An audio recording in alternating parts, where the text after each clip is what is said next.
But at the end of the day, people are saying, look, if everyone wants to begin to bring forward what will their inconvenience and how it will be difficult for them to attend, we won't have no, but if you are concerned for the people, you must bear that into consideration and reduce it to the barest minimum.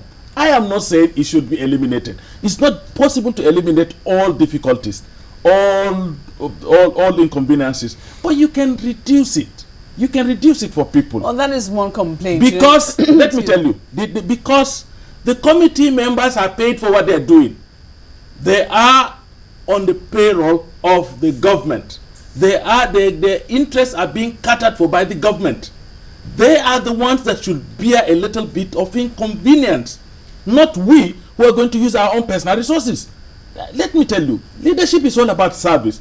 Leadership in Nigeria, we have too much privileges without equitable sense of responsibility.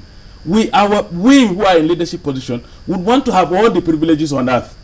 But when it comes to making some little sacrifices, we always shy away. We expect the people to make sacrifices. But I'm telling you that the people have made sacrifices a lot. Have you made this kind of statement in EXCO meeting?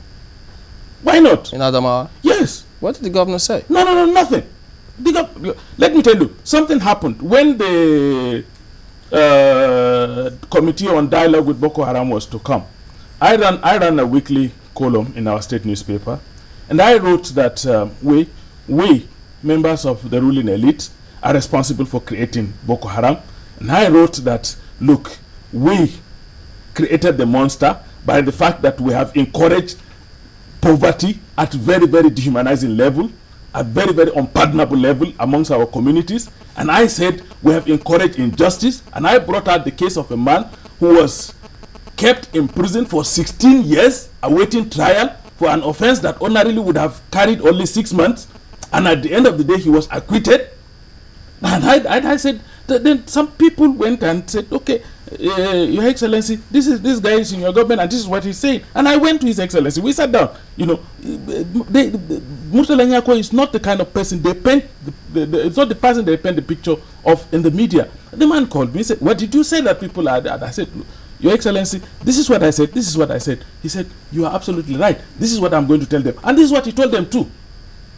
And he even added that he had written a paper earlier that Borno State in particular will explode because the ruling elite in Borno had neglected the people for too long. So are you saying now that, I mean, you've made a presentation to this particular committee on the difficulties that, you know, your people will ostensibly face in trying to go to Bauchi, you know, or in going to Maiduguri, and they haven't responded to No. Let us, I mean, we should tell each other the truth. As I am sitting down here, this is a privilege God has given me to speak and to be heard by people. If I don't remember that I'm speaking, I mean, God is watching, I would have been also committing a very, very grievous sin. The truth is I have not spoken to the committee directly. I have not written to the committee directly. But I had written, you know, a number of articles that I contribute to the newspapers saying that the consultation should have been wide enough to accommodate a variety of interests. But now that the consultations are narrow, and I insist the consultations are narrow, and I can understand why the consultations also at the will be narrow. time frame that they have as well.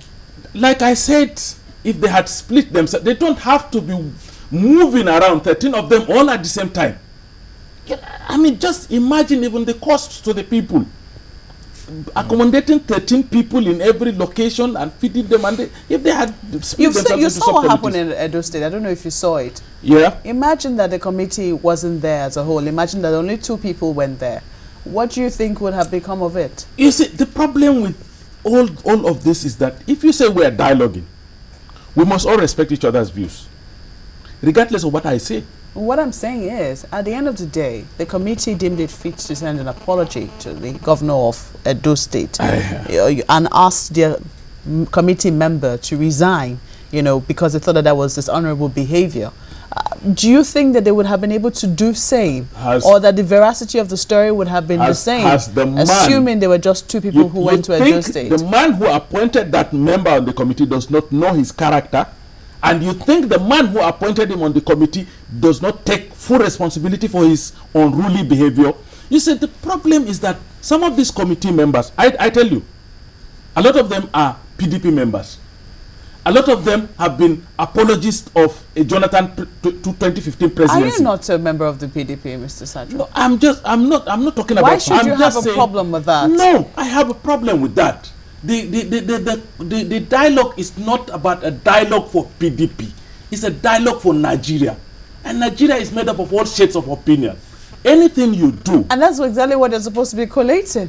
But aren't we you have preempting people, what these people will come up with? But because you have people, they have shown. You have people who have a predetermined mind. I want you to to admit something. Do you think that the behavior of the committee members was honorable or not? It was dishonorable. No, not the committee member who, you know, spoke against the governor. I mean the rest of the members who sent a letter of apology to the governor of Edo State. Do you think their action was honorable or not? The action was honorable.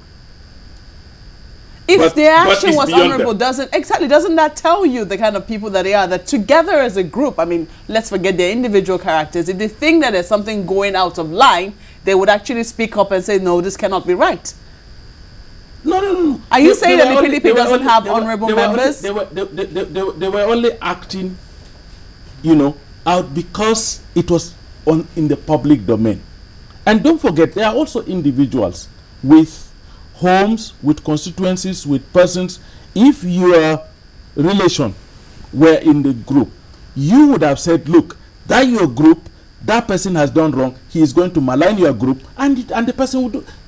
Have you heard anyone, I mean, apart from the Edo incident, which they said to have been taken care of, have you had anyone or anybody who has sent any recommendation to that group or to the panel and they just threw it out? No, I've not. So aren't we going to be preempting them when you're looking at this member is of this member is of that? Isn't that placing the cart before the horse? Because no, it's not. Your reason to some people may not be justified because no recommendation has been thrown out yet. No, but don't forget we've passed through this same road in the past. You know, my people say a person that has been bitten by a snake once, when he sees the shadow of a rope, he runs away. We've gone through this before. In other words, we shouldn't have it. I'm not saying we shouldn't have it, but I am saying that we should be sincere about it. And I am not encouraged to see sincerity in the whole process, either from the people who have midwifed the process or the people who even initiated it. All right, let's talk about this before you go, because you did talk about your article in the papers about leadership having failed the people, being elitist and not listening to the people. Did you get any reaction from any governor in the north about your article? In terms of them saying, listen, how can you say that? What do you mean? Do you mean we're not doing a lot of people say that. A lot of people say that, not just governors, but people who are close to governors, people who are close to power have been saying that. But you see, it's expected. It's expected.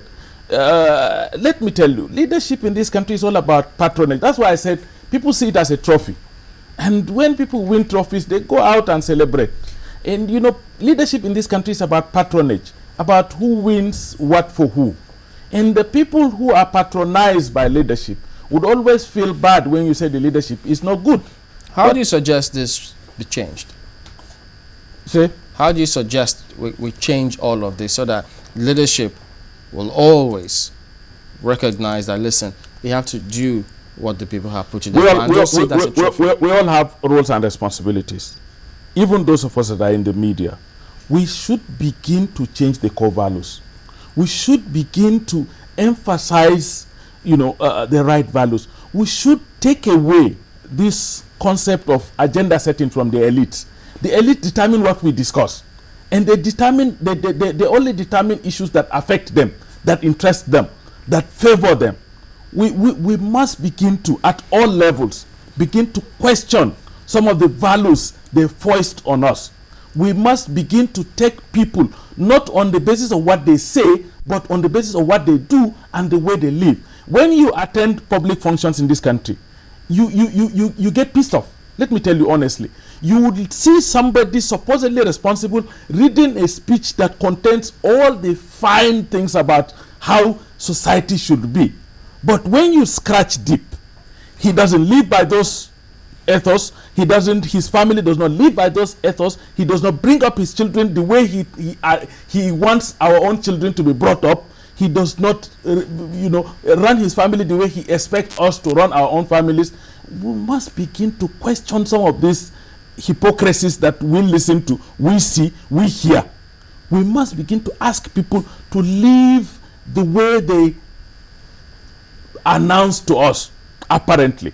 And until we all do that, not just us, the media, the society itself, the value system, the reward system, the orientation, a person has to steal before he is given. The universities, for example, give honorary doctorate degrees to people who apparently do not deserve it. They deserve to be in the prison, but they will be there. The chieftaincy titles we accord to people, they don't deserve it. Most of them are not qualified to be accorded any respect within communities because they have participated in wrecking the communities. We have to begin to change our values, all of it, and it has to be collective.